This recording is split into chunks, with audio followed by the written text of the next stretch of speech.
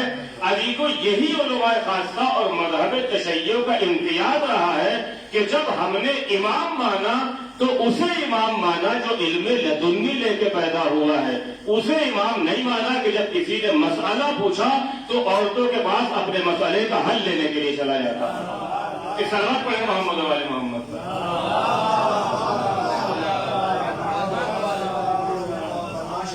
تو ہم نے اسے امام مانا ہے کہ جو کل شیء، امام مبین، یعنی ہر چیز کا علم اسے اللہ نے عطا کیا ہے، ہم نے اسے اپنا امام تسلیم نہیں کیا کہ جب اس سے مسئلہ پوچھا تو وہ عورتوں کے سامنے زانوئے ادب طے کرتا نظر آیا اور ایک عجیب کہانیاں۔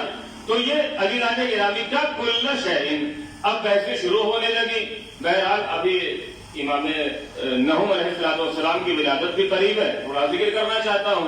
علی کو کیا کہا کہ یہ کل شیء احصیناہ فی امام مبین، کہ ہم نے انہیں ہر چیز کا علم عطا کیا ہے، ہم نے انہیں ہر چیز کا علم عطا کیا ہے۔ علی لانے گرامی سوال کیا ہوتا ہے کہ جب یہ انہیں ہر چیز کا علم ہے تو جو طریقہ ہے انہوں نے پڑھا کب ہے، انہوں نے پڑھا کہاں ہے؟ یعنی طرح طرح کی باتیں، اگرچہ آپ دیکھیں تو یہ سلسلہ نور نے انسانوں کے درمیان فاصلے کو ختم کر دیا ہے۔ آج آپ نجف اشرف میں بیٹھے ہیں لیکن نہ جانے کہاں کہاں کی چیزوں کو آپ دیکھ رہے ہیں جو آپ سے ہزاروں کلومیٹر کی دوری پر ہے، یا ہزاروں کلومیٹر کی دوری پہ بیٹھا ہوا انسان آپ کو دیکھ رہا ہے، آپ کا مشاہدہ کر رہا ہے۔ کیوں نگانے گرامی کہ یہ سلسلہ نور نے دوریوں کو ختم کر دیا، درمیان سے فاصلوں کو ختم کر دیا۔ عزیزان گرامی اس پہ قبضہ کس کا ہے؟ کہ علم کا قبضہ ہے۔ جیسے جیسے علم بڑھتا چلا گیا فاصلے ختم ہوتے چلے گئے، دوریاں ختم ہوتی چلی گئی۔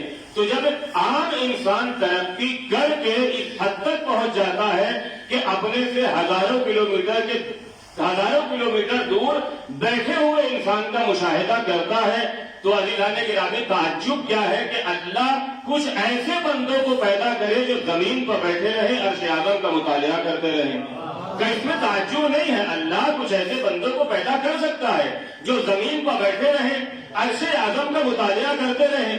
کہ نہیں، انہوں نے پڑھا کیسے، کس کے یہاں زانوئے ادب طے کیا۔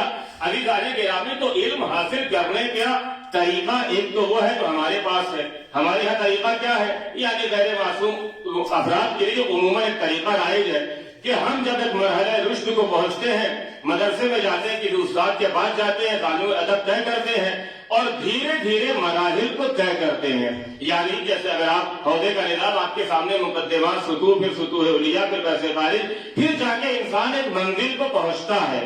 بہرحال اب چاہے کسی کی نظر میں علامہ یا آیت اللہ نہ بنے لیکن اپنی نظر میں تو بن ہی جاتے ہیں۔ بہرحال یہ تو انسان کا خاصہ صلوات محمد والے محمد پر۔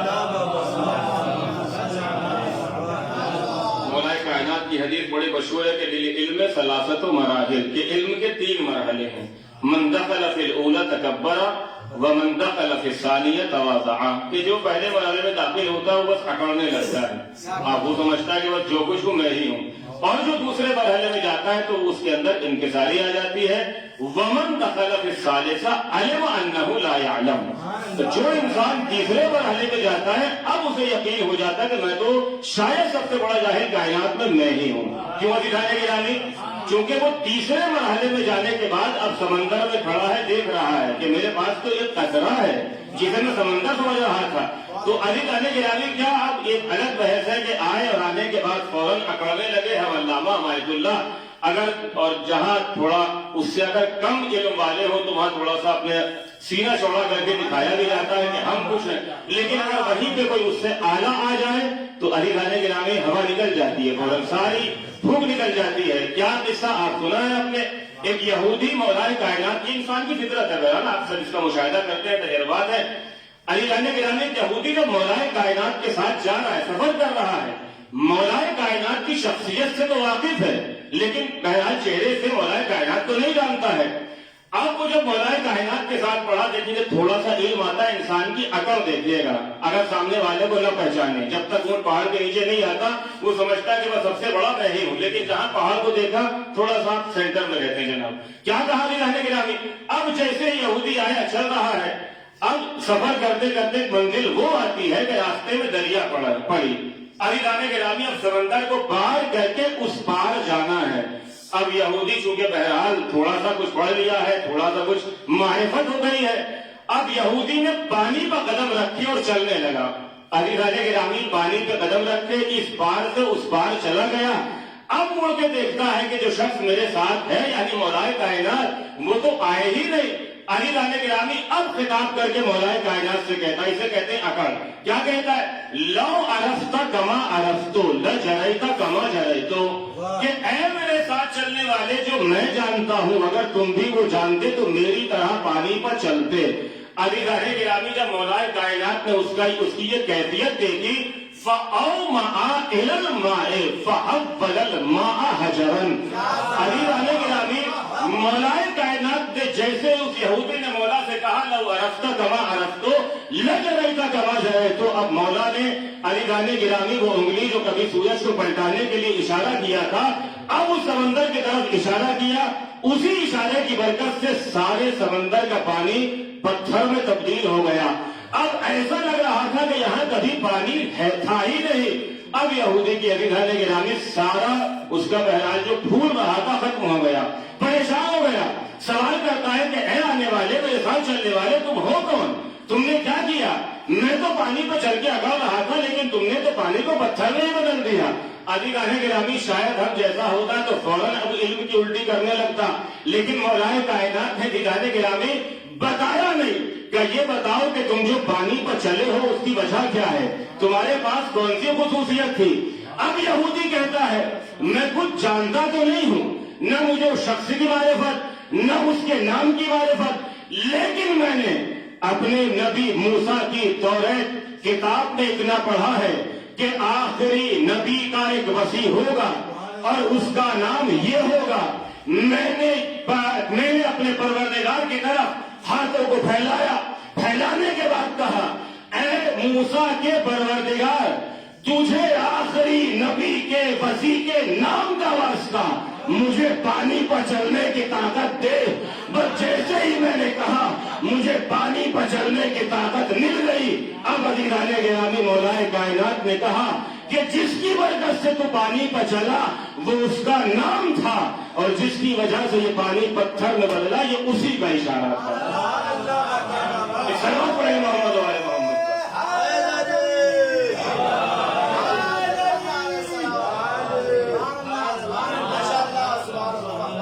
تو کیا کہا علی گرامی کہ لو عرفت کما عرفتو، تو ایک مرحلہ علم حاصل کرنے کی کیفیت کیا ہے کہ آئیں گے مدرسے میں یا کہیں بھی بہرحال استاد کے پاس جائیں گے، وہ سکھائے گا.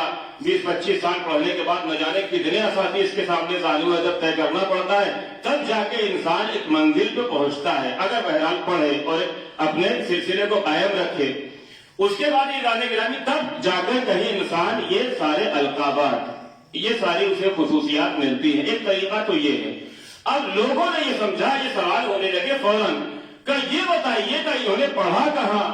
یہ جب انہیں علم عطا کر دیا گیا یہ آیت اللہ الکبریٰ ہے، یہ آیت اللہ العظمیٰ ہے، یہ کل شیء احصیناہ فی امام مبین، یہ ہے، انہیں پڑھا کہاں؟ علی گرامی کر یہ طریقہ ہمارے لیے ہے، غیر معصوم افراد کے لیے ہے.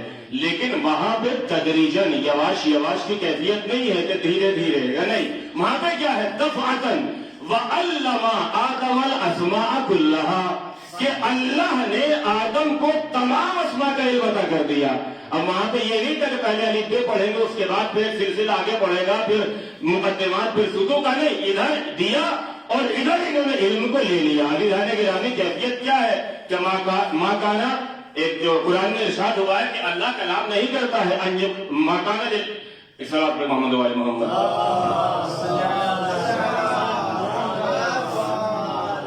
کہ اللہ بشر سے کلام نہیں کرتا الا وحیاً او من وراء حجاب او یرسل رسولا، یہ وحی کا طریقہ، یا رسول کو بھیجے گا یا من وراء حجاب کلام کرے گا۔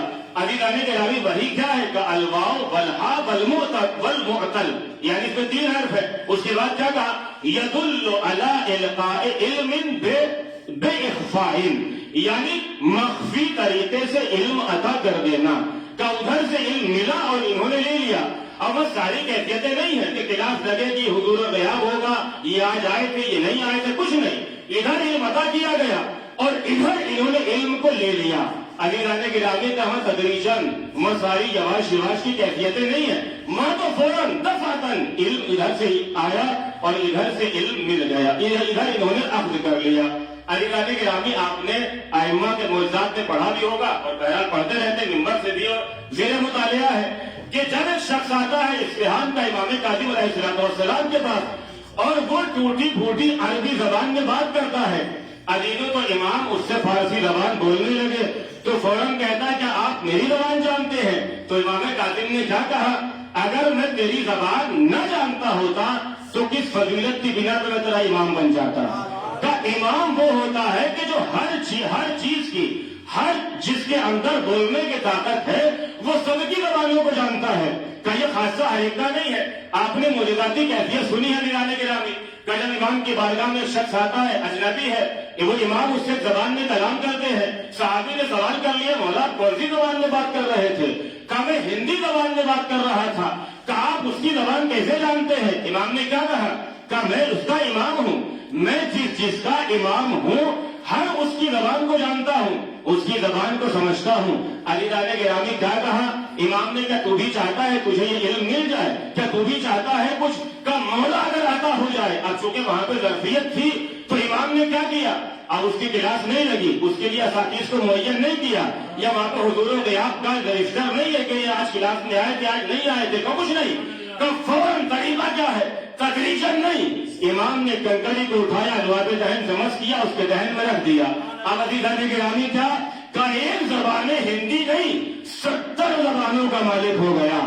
عزیزان گرامی کیا کہ یہ دفعتاً علم عطا کرنے کا طریقہ ہے، لہذا اگر ہمارے پاس ظرفیت ہے اور امیر نجف چاہ لے تو وہ ہمیں بھی عطا کر سکتے ہیں، کیوں؟ اس لیے کہ وہاں تدریجی سلسلہ نہیں ہے، جسے مل گیا اپنے سینے سے مس کیا، اسے بحر العلوم بنا دیا، کسی کو خواب میں بسم اللہ پڑھا کے علامہ بنا دیا، کہ مہا طریقہ دفعتاً ہے۔ علی خانے گرامی ہم تمہیں 70 زبانوں کا مالک بنا دیں گے۔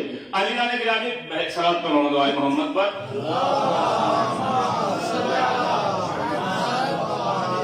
چونکہ وقت ہے میرے پاس اور موت کی مجلس بھی یاد رکھے بات جناب سلیمان سے مربوط ہے، کیا کہا کہ ہم ہر چیز کی زبان جانتے ہیں اور ہمیں علم دفعتاً ملتا ہے۔ یہاں یہ سلسلہ نہیں کلاس لگے کہ یہ سارے کام ہوں گے، سب کو ہمارے لیے ہے کہ یہاں دفعتاً علم عطا ہوگا۔ علی رانے گرامی اب جیسے جیسے علم ترقی کر رہا ہے، حقیقت محمد علیہ محمد کی حقیقت لوگوں پہ آشکار ہوتی چلی جا رہی ہے۔ بہرحال پرانا نظریہ شیخ الرئیس کہا کرتے تھے کہ ان القلب لا يتحمل الجراحہ، کہ دل آپریشن کے قابل نہیں ہے، لیکن آج کیا ہو رہا ہے؟ تو چیر پھاڑ کر دیا بالکل، کہ نہیں، جیسے جیسے علم ترقی کر رہا ہے نظریات میں تبدیلی آ رہی ہے اور ایک طریقے کی حقیقت محمد والے محمد لوگوں میں کھلتی چلی جا رہی ہے، کہ علم کی ترقی بتا رہی ہے کہ یہ مولا کائنات کا علم کیا تھا، ان کا علم کیا تھا، ان کا علم کیا تھا۔ علی رانے گرامی جناب سلیمان کے پاس ایک شخص آتا ہے، ظرفیت کتنی اہم ہے، آنے کے بعد کہتا ہے کہ آپ اللہ کے نبی ہیں، اللہ نے آپ کو اتنی بڑی حکومت طاقت عطا کی ہے، ہواؤں پہ سفر، ہواؤں کے دوش پہ آپ جہاں چاہیں ادھر سے ادھر، کہ آپ مجھے جانوروں کی زبان سمجھنے کا سلیقہ عطا کر دیجئے۔ عزیزان گرامی میں بہت سی چیزوں سے اللہ نے ہم کو روکا ہے تو اس میں ہمارا فائدہ ہے. الانسانوں حریص علی ما منع، جس چیز سے منع کیا گیا اس کی طرف راغب ہوتا، اس کو چاہتا ہے. تو لیکن کیا کہا کہ جس چیز سے اللہ نے ہمارے اوپر بعض چیزوں کو مخفی رکھا ہے تو اس میں ہمارا فائدہ ہے، ہماری مصلحت ہے. وہ کیا کہتا ہے کہ مجھے جانوروں کی زبان سمجھنے کا طریقہ عطا کر دیجئے. جناب سلیمان نے سمجھایا دیکھو ہوش کے ناخن لو، زیادہ اڑو نہیں. اللہ نے اگر تم کو یہ زبان سمجھنے کا سلیقہ نہیں دیا ہے تو اس میں تمہارا فائدہ ہے. کہا نہیں مجھے آپ سلیقہ دیجیے، آپ اللہ کے نبی ہیں. بہرحال وہ سلسلہ ساری باتیں حکم الہی ہوا. جناب سلیمان نے اس کو جانوروں کی زبان سیکھنے کا سلیقہ عطا کر دیا، یعنی سمجھنے کا سلیقہ عطا کر دیا. اب میں نے ابھی آپ سے کہا ہے کوئی ایسی چیز ہو جو دوسروں کے پاس نہ ہو، تھوڑا بہت علم آ جائے تو انسان اکڑنے لگتا ہے، سینہ چوڑا کرنے لگتا ہے. من دخل فی الأولى تکبر، پہلا مرحلہ علم کا تکبر آ گیا، اکڑنے لگے. علی رانی گرامی ابھی آیا اپنے معاشرے میں، اب زبردستی ڈھونڈ رہا ہے کہاں جانور بات کرے تو اس کی باتوں کو سمجھو، چونکہ بے چینی ہے نا، ظرفیت نہیں ہے. اب اس نے دیکھا کہ دو بلیاں ہیں آپس میں کھڑی ہوئی بات کر رہی ہیں. علی رانی گرامی اس نے دیکھا کہ ایک بلی دوسرے سے کہہ رہی ہے کہ 3 دن ہو گئے ہم کو کھانے کو کچھ نہیں ملا، ہم بھوکے ہیں. تو جس بلی سے کہہ رہی تھی اس نے کہا کہ آج ہمارے کھانے کا انتظام ہو جائے گا. کہو کیسے؟ کہیں جو سامنے شخص کھڑا ہے نا جس کو جناب سلیمان نے زبان سمجھنے کا سلیقہ دیا تھا، کہ اس کے یہاں ایک مرغا پلا ہے، وہ آج مر جائے گا، یہ پھینک دے گا، ہم سے کھا لیں گے. اب یہ جناب فوراً چوڑے ہوئے، فوراً گئے مرغے کو مرنے سے پہلے ذبح کر دیا. اب آپ جانتے ہیں حلال ہے، مشکل نہیں ہے جب تک دم نہ نکلے، کیونکہ اب یہ خوش ہو گئے، دیکھا کتنا فائدہ ہوا. اگر میں زبان نہ سمجھتا میری مرغی مر جاتی، لیکن میں نے اپنا فائدہ کر لیا، مرغی بچ گئی زندہ سلامت اور میرا فائدہ ہو گیا. اب دوسرا دن آیا، دیکھا بلیاں وہیں کھڑی ہوئی ہیں اور ایک دوسرے میں پھر وہی بات کہ ہمیں کل بھی کچھ کھانے کو نہیں ملا اور اب کیا ہوگا. تو پھر دوسری بلی نے کہا کہ آج انتظام ہو جائے گا. کہ وہ کیسے؟ کہ اس نے بکرا پال رکھا ہے، وہ بکرا مر جائے گا، یہ پھینک آئے گا، ہم وہ کھا لیں گے. اب یہ جناب کیا گیا دکھانے گرامی، اب ان جناب نے بکرے کو بھی ذبح کر دیا فوراً، اور فوراً اب یہ خوش ہو گئے اور زیادہ چھوڑے ہو گئے. دیکھا اب تک تو مرغے کا نقصان برداشت کرتے، بکرے کا نقصان اور برداشت کرنا پڑتا، چونکہ انسان کیا حریص ہے، چاہتا کہ اتنا نقصان میرا ہو جاتا. جناب سلیمان پر لاکھوں سلام کہ انہوں نے مجھے جانوروں کی زبان سمجھنے کا سلیقہ ادا کر دیا، میں اپنے نقصان سے بچ گیا. تیسرا دن آیا، بلیاں وہیں پہ کھڑی ہیں. اب یہ تو تلاش میں ہے نا کہ باتوں کو سنیں کیا بات جانور کرتے ہیں. حالانکہ اللہ بہرحال کتنا جس چیزوں سے ہم کو منع کیا ہے، روکا، کتنا ہمارا فائدہ، کتنی مصلحت ہے. اب جیسے ہی انہوں نے کیا دیکھا، بلی نے پھر وہی سوال، پھر وہی جواب کہ بھوکے ہیں، کھانے کو کچھ نہیں ملا. دوسری بلی نے کہا کہ آج ضرور کھانے کو مل جائے گا. تو اس نے کہا بڑے اطمینان، بڑا یقین. کہا کیوں؟ کہ اس لیے کہ یہ شخص جو سامنے کھڑا ہے یہ آج مر جائے گا. کہ اس کے مرنے سے کیا ہوگا؟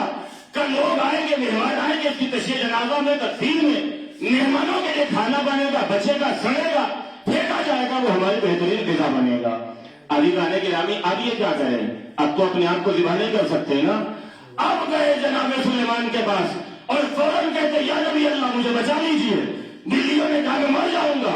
جناب سلیمان نے کہا کہ دیکھا اللہ کتنا رحمان و رحیم ہے، 2 مرتبہ تجھ پر موت نے حملہ کیا، اللہ نے تیرے نیک عمل کی وجہ سے تیری موت کو ٹال دیا، مرغے پہ موت آ گئی.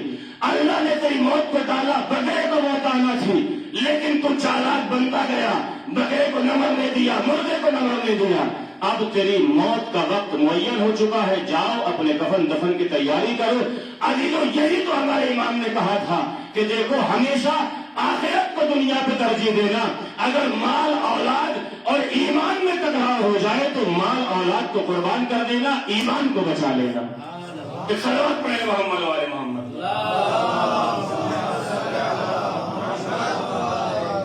تو اگر اللہ نے بہت سی چیزوں کو ہمیں علم حاصل کرنے سے منع کیا ہے یا سلیقہ نہیں دیا ہے تو اس میں ہمارا فائدہ ہے. تو کیا کہا کہ یہ سب کی زبانیں جانتے ہیں، انہیں ہر چیز کا علم عطا کیا ہے، جو سوال ہو ان سے پوچھ لو. عزیزان گرامی یہی وجہ ہے کہ لوگوں نے چاہا ہمیشہ یہ اعتراض کہ یہ کہاں پڑھے، یہ کیسے پڑھے، حتیٰ کہ پیغمبر اسلام پر یہ امی ہے. اچھا ایک بات سمجھ میں نہیں آتی، یہ سوال پیغمبر اسلام کے لیے ہی کیوں ہوتا ہے یا ائمہ کے لیے ہی؟ ان سے پہلے اتنے نبی گزرے، ان کے بارے میں سوال تو نہیں کیا جاتا نا کہ یہ کہاں پڑھے. بھائی جناب یوسف ہے جوانی میں بحر کنویں میں ڈالے گئے، قید خانے میں رہے، وہاں رہے، ادھر رہے، کہ ان کے بارے میں کوئی سوال نہیں؟ اگر اعتراض ہے تو بغض علی اور اولاد علی سے، کہ نبی کے بارے میں کیوں سوال؟ چونکہ ان کی شخصیت کو اگر معاذ اللہ نیچے لے آئیں گے تو پھر ائمہ کی شخصیت کو خود کا خود مجروح کرنے کے لیے آسان طریقہ مل جائے گا۔ اسی لیے جب بنی عباس کا زمانہ ہے اور امام جواد علیہ السلام کی عمر 7 برس کی ہے، ابھی تو امام رضا علیہ السلام کے زمانے میں جب لوگوں کو خدشہ لاحق ہوا کہ امام کی شہادت کا وقت قریب ہے تو یہی سوال کر رہے تھے لوگ کہ ابھی تو امام جواد تمثیلی ہے، یہ امامت کا عہدہ مل جائے گا، یہ کیسے اس کو برداشت کریں گے؟ لیکن ابھی رانے گرامی امام رضا علیہ السلام نے کیا کہا تھا کہ جو ہیبت میری ہے اللہ وہی ہیبت میرے بیٹے جواد کو عطا کر دے گا۔ تو کیا کہا؟ جب مامون نے چاہا کہ اپنی بیٹی کی شادی امام جواد سے کریں تو بنی عباس کے درباری علماء نے یہی کہا تھا کہ تو بادشاہ وقت اور تو اتنا بڑا حاکم اور اپنی بیٹی کو اس کمسن بچے کے حوالے کرنا چاہتا ہے جو ابھی علم و کمال کے معاملے میں بالکل کمسن ہے، ابھی کسی کے یہاں پڑھنے نہیں گیا ہے، ابھی اس نے کہیں پہ علم حاصل نہیں کیا ہے۔ اس نے کیا کہا کہ انہیں کسی کے پاس علم حاصل کرنے کی ضرورت نہیں ہے، اگر چاہو تو ان کا امتحان لے لو۔ علی رانے گرامی اب اپنے زمانے کے جو سارے وہ درباری علماء تھے آئے اور امام جواد کا امتحان لینے کے لیے آئے، ان میں یحییٰ ابن اقسم جو بہت بڑا علامہ بن رہا تھا اپنے آپ کو، خود مامون نے مسرت بچھا دی کہ اس پر امام جواد بیٹھیں گے اگرچہ ان کا سن کم ہے اور سارے علماء سوال کریں گے۔ اب آپ جانتے ہیں کہ فقہ میں جو بعض مسائل ہیں خواتین سے مربوط اور حج کے مسائل، خود جو فقہا فقہ میں غوطہ زن ہے انہوں نے بھی اعتراف کیا ہے، خود محقق ثانی جو شہید ثانی کے استاد ہیں، کہ یہ بڑے سخت مسائل ہیں، جب تک انسان بہرحال منزل سے نہ گزر جائے ان کا ادراک بس کی بات نہیں ہے، خود وہ اعتراف کر رہے ہیں۔ علی رضا گرامی وہ آتا آنے کے بعد سوال کرتا ہے تو اس کے اعتبار سے تو بہت بڑا سوال ہے، وہ یہ کہتا ہے کہ یہ بتائیے اگر حج کے دوران کوئی شکار کر لے تو اس کا کفارہ کیا ہے؟ اب انسان اگر جلدی میں ہو ہم جیسا جاہل تو فوراً جواب دے دے گا یا منع کر دے گا، ہم کو نہیں پتا، لیکن جو واقعی پڑھا لکھا وہ کیا کہے گا کہ سوال کی ساری شق اس کے ذہن میں آ جائیں گی۔ علی رانے گرامی یہ تو عام مجتہد کی بات ہے جو غیر معصوم ہے، اب وہ سوال امام معصوم سے کر رہا ہے۔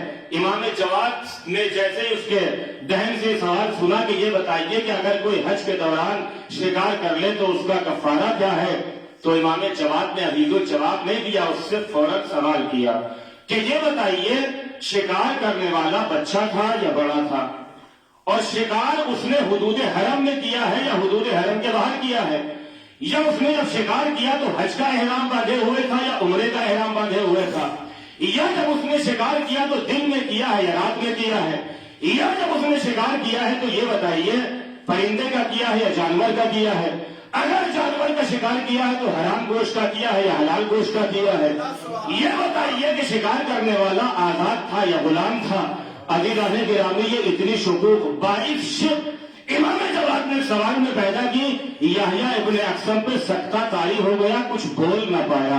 ابھی تو میں ایک جملہ کہہ کے بات کو ختم کرنا چاہتا ہوں، یحییٰ ابن اقسم یہ ہماری طرح کسی مدرسے میں کلاس نہیں ایسے نہیں پڑھتے ہیں، ان کا علم تدریجی نہیں ہے بلکہ ادھر دفعتاً علم ملتا ہے، ادھر تدریجی سلسلہ نہیں ہے۔ یہ اس کے وارث ہے جس نے منبر کوفہ سے دعویٰ کیا تھا اگر میرے لیے مسند علم بچھا دی جائے تو میں توریت والوں کو توریت سے جواب دوں گا، زبور والوں کو زبور سے جواب دوں گا، انجیل والوں کو انجیل سے جواب دوں گا، قرآن والوں کو قرآن سے جواب دوں گا۔ یہ عام افراد نہیں ہیں، یہ علم لدنی کے وارث ہیں، یہ وہ ہے علم لدنی کے مالک ہے، اللہ نے انہیں دفعتاً علم عطا کیا ہے۔ تو ابھی تو یہ مسائل حج کے کا یہ عام افراد سمجھ کر انہیں یہ کوشش نہ کرنا کہ دو چار سوالوں میں الجھا لو گے، سل تفقہن ولا تسأل تعنتن، مولا کائنات نے منع کیا ہے کبھی کسی کو الجھانے کے لیے سوال نہیں کرنا، بلکہ سوال کرنا تو سمجھنے کے لیے سوال کرنا کہ اپنے آپ کو سمجھنا مقصود ہے تمہارا۔ تو کیا کہا کہ یہ علم لدنی کے مالک ہے، ان کا علم وکل شیء احصیناہ فی امام مبین۔ فقہ کی کتابوں میں ایک مسئلہ بڑا مشہور ہے، مسئلہ رکابیہ۔ ابھی تو آپ جانتے ہیں جملہ معروف ہے، ظاہراً بعض اس کو روایت کہتے ہیں لیکن بہرحال مجھے اس کا یقین نہیں ہے۔ المیراث نصف الفقہ، کہ نصف سے فقہ میراث کے مسائل ہیں، یعنی دقت کے اعتبار سے۔ تو یہ ساری چیزیں کیا ہے؟ ایک عورت آئی، مولائے کائنات گھوڑے پر سوار ہونا چاہتے ہیں، ایک رکعت میں پیر رکھ چکے، دوسری رکعت میں رکھنا چاہتے ہیں، سوال کرتی ہے یا علی، یہ علم لدنی کے مالک، وکل شیء احصیناہ فی امام مبین کے مالک ہیں، علی تعالیٰ کرام یہ امام مبین ہے، کل شیء احصیناہ، سوال کرتی ہے یا علی، رونا لگی، گڑگڑانے لگی، چلانے لگی کہ میرا بھائی مرا ہے، مرنے والا مر گیا، انتقال ہوا ہے، اور میرے بھائی مجھے 1 درہم دے رہے ہیں، اس نے کتنی میراث چھوڑی ہے؟ 600 درہم، اور وہ مجھے 1 درہم دے رہے ہیں۔ مولا کائنات نے فوراً کہا، عزیزان گرامی، اب وہ جو آپ بات مشہور اگر آپ سے پوچھا جائے کہ کتنی انگلیاں ہیں ہاتھ میں، پہلے دائیں ہاتھ میں، تو فوراً کہہ دیں گے 5، سوچا سمجھا نہیں، مولا نے کہا جاؤ لے لو، کیا مشکل ہے؟ فوراً کہتی ہے کہ یا علی 1 درہم بس میرا۔ اب مولا کائنات نے اس سے کیا کہا کہ کتنا چھوڑا ہے؟ کہ 600 درہم، میراث نصف الفرق، کہ یہ بتاؤ مرنے والے کی لوجا بھی ہے، کہاں ہے؟ مرنے والے کی بیٹی بھی ہے، کہاں ہے؟ مرنے والے کے والدین بھی ہیں، کہاں؟ مرنے والے کے بھائی بھی ہیں، کہاں ہے؟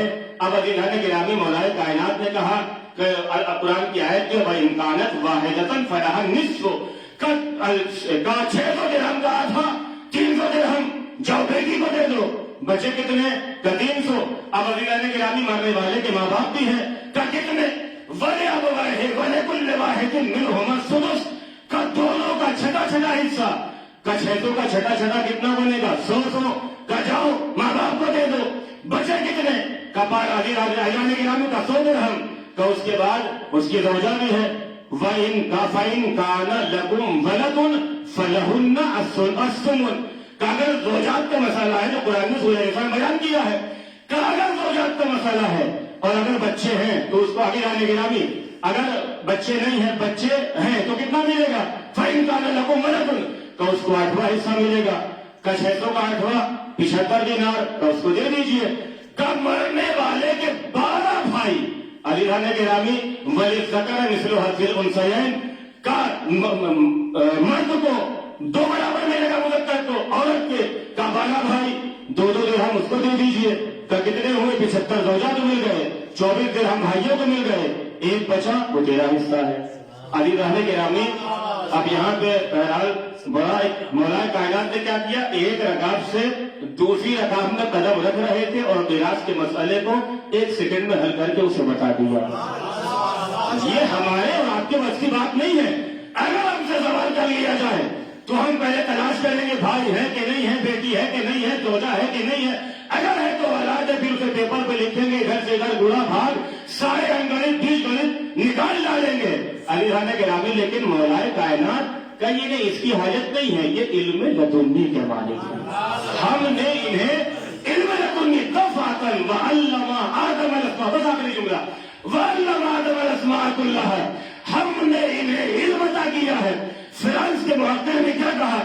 اگر کسی پر استاد کا لفظ حملے شائع کے اعتبار سے مفہوم میرا ہے، الفاظ میرے ہیں، اگر حملے شائع کے اعتبار سے کوئی استاد کہلانے کے قابل ہے وہ علی اور اولاد علی۔ اس کے علاوہ حملے شائع کے اعتبار سے کسی کو حقیقی معنی میں استاد نہیں کہا جا سکتا۔ آج دنیا اعتراض کرتی ہے کہ امام مالک کو جعفر صادق کا شاگرد بتاتے ہو، یہ کیسے ہے؟ کہ امام مالک بڑے تھے، جعفر صادق چھوٹے تھے۔ امر میاں تھوڑا شرم کیا کرو، استاد بننے کے لیے عمر کی قید نہیں، علم کی قید ہوا کرتی ہے۔ کیا تم نے قرآن نہیں پڑھا؟ فرشتے آدم سے عمر میں بڑے تھے، مگر جب استاد بنانے کی بات آئی تو اللہ نے ملائکہ کو شاگرد بنایا، آدم کو استاد بنایا۔ عزیزان گرامی، اس لیے کہ علم شرط ہے، یہاں عمر کی قید نہیں ہے۔ تو آؤ ان سے سوال کرو، یہ تمہارے سوالوں کا جواب دیں گے۔ احصیناہ فی امام مبین، کہ ہم نے ہر چیز کا علم ان کے اندر سمیٹ دیا ہے۔ عزیزان گرامی، ہم نے ہر چیز کا علم، یہ کسی حالت میں بھی ہو لیکن یہ تمہارے سوالوں کا جواب دیتے رہیں گے، چاہے یہ گھر میں ہو، میدان میں ہو، مسجد میں ہو، حضر میں ہو، سفر میں ہو۔ یہ سائل کو کبھی اپنے دربار سے ٹھکراتے نہیں ہیں، چاہے سوال کرنے والا کسی مسلک سے ہو، اگر ان کے در پہ علم حاصل کرنے کے لیے آ جائے تو یہ اسے کبھی بھگاتے نہیں ہیں، یہ اسے علم عطا کر دیتے ہیں۔ اگر ان کے سامنے بلکہ کسی چیز کے بارے میں دستے سوال پھیلا دے، جنگ کے میدان میں مولا کائنات سے دشمن نے تلوار مانگ لی تھی، مولا کائنات نے اس کو تلوار دے دی تھی۔ اس نے کیا کہا تھا؟ آپ تو سخی ہے نا عزیزوں، اس موقع پر جب انسان اپنے لیے اسلحوں کی حفاظت کرتا ہے دشمن پہ حملہ کرنے کے لیے، اس موقع پر مولا کائنات تلوار دشمن کے حوالے کر رہے ہیں۔ کیوں؟ کہ یہ اپنے در سے کسی کو خالی نہیں جانے دیتے۔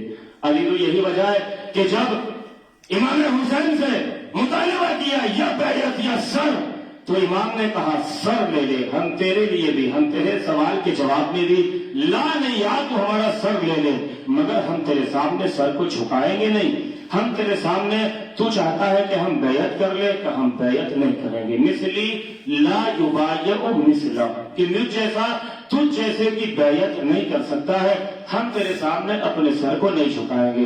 تو یہ علم لدنی کے وارث، یہ مسند علم پر بیٹھنے والے، لیکن لوگوں نے کیا کیا؟ جاری کہ ان سے علم حاصل کرتے، انہیں تلوار کے ذریعے یا زہر کے ذریعے شہید کرتے چلے گئے، اور سارے چراغ امامت کے گل کر دیے۔ انہیں اس کا خیال نہیں رہا کہ کس طریقے سے اللہ نے ان کا ہمارے لیے انتظام کیا تھا۔ عزیزو یہی تو وجہ ہے کہ جب جناب سیدہ کی شہادت ہوئی اور کہا کہ بچوں آؤ ماں کا آخری دیدار کر لو، تو امام حسین نے کیا کہا تھا کہ جب تک اماں نہیں بلائے گی میں نہیں جاؤں گا۔ بندے کفن ٹوٹے، آواز آئی آ میرے لال میری آغوش میں آ جا۔ عزادارو امام حسین ماں کے کلیجے سے لپٹ گئے، گریہ کرنے لگے۔ مولا کائنات نے آواز دی، آواز آئی یا علی بچوں کو ماں سے جدا کر لیجئے ورنہ قیامت آ جائے گی۔ عزادارو بچوں کو ماں سے جدا کیا گیا۔ یہ حسین وہ ہے کہ جسے فاطمہ نے چکیا پیس پیس کے پالا ہے۔ جب یہ حسین کربلا کے میدان میں آیا، عزیزان گرامی جب امام کربلا کے میدان میں آئے تو کیا سوال کیا تھا؟ بہن زینب نے بھیا مجھے کسی بیوی کے رونے کی آواز آ رہی ہے۔ کیا کہا تھا؟ اے بہن ہماری ماں ہے جو مدینے سے ہمارے ساتھ چلی آ رہی ہے، ہماری ماں نے ہمیں تنہا نہیں چھوڑا ہے۔ عزاداروں منظر بھی آتا ہے کہ جب 10 محرم کو امام حسین خیموں سے رخصت ہوتے ہیں اور خیموں سے رخصت ہونے کے بعد میدان میں آتے ہیں، جہاد کرتے ہیں۔ عزاداروں مولا کائنات کے مسائل میں آپ ایک جملہ شہادت کا سنتے ہیں نا کہ جب مولا کائنات کے سر پہ ضربت لگی تھی، مولا کائنات کو گھر میں لایا گیا، مولا کائنات کے سر مبارک سے خون جاری ہے۔ اچانک کیا دیکھا؟ امام حسین آگے بڑھے، اپنے بابا کے سر کو ایک پٹی سے باندھ دیا۔ مولا کائنات کو تھوڑا راحت محسوس ہوئی۔ مولا نے پوچھا میرے سر کو کس نے باندھا؟ جواب دیا حسین نے باندھا ہے۔ مولا کچھ بولے نہیں، بس گریہ کرنے لگے۔ مولا کائنات نے گریہ کیوں کیا یہ تو مجھے روایتوں میں نہیں ملا، لیکن شاید مولا کائنات کو 61 ہجری کا 10 محرم یاد آ گیا ہو۔ ارے آج میرے سر پہ ایک ضربت لگی، حسین نے میرے سر کو باندھ دیا، لیکن کل ایک نہیں 1900 ہے زخم تنے چاک چاک پر۔ زینب نکل حسین تڑپتا ہے خاک پر۔ اجرکم اللہ اجرکم الزہرا۔ یہی تو وجہ تھی جب امام حسین گھوڑے پر سوار ہوئے، عزادارو جہاد کرتے جاتے ہیں، آواز غیبی آئی۔ اب امام حسین نے تلوار کو لیام میں رکھا، بھاگی ہوئی فوجیں سمٹی، کسی نے پتھروں سے وار کیا، کسی نے نیزوں سے، کسی نے تلواروں سے۔ عزادارو جس کے پاس کچھ نہیں تھا وہ غریب کربلا کے اوپر کربلا کی جلتی خاک کو اٹھاتا تھا، جس میں مبارک پر پھینکتا تھا، لیکن میرا مولا سجدے کی حالت میں گیا۔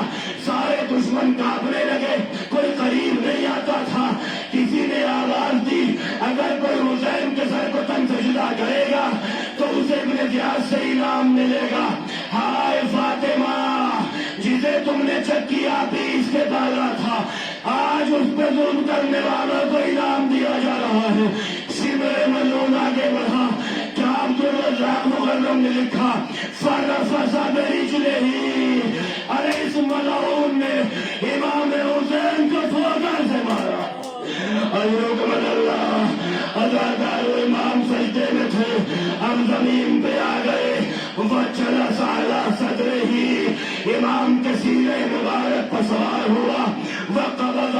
شیبتہ المقدسہ، اور امام کی ریش مبارک کو ہاتھ میں پکڑا، وَضَرَبَ بِإِثْنَیْ عَشَرَ ضَرْبَةً، عزادارو کنج خنجر تھا، ایک ضربت میں نہیں 12 ضربوں میں حسین کے سر و تن میں جدائی کی۔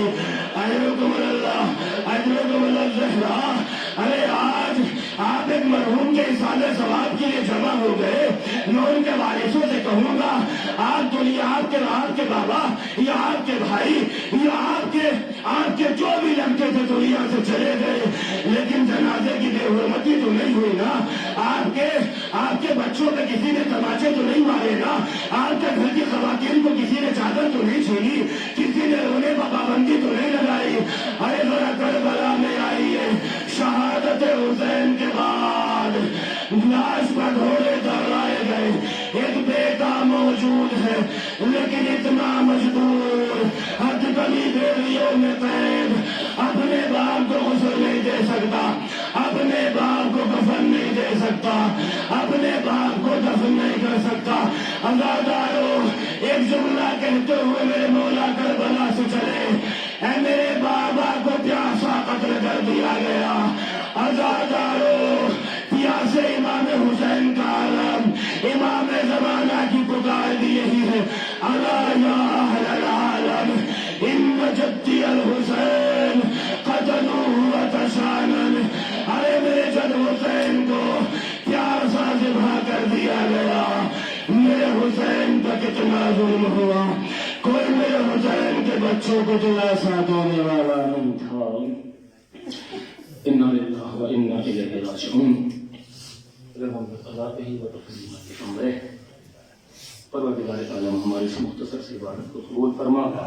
پروردگار جہاں جہاں پر بھی مولا کے چاہنے والے موجود ہیں، حاضرین مجلس، اور جہاں بھی مولا کے چاہنے والے موجود ہیں، سب کی جان مال آبرو کی حفاظت فرما۔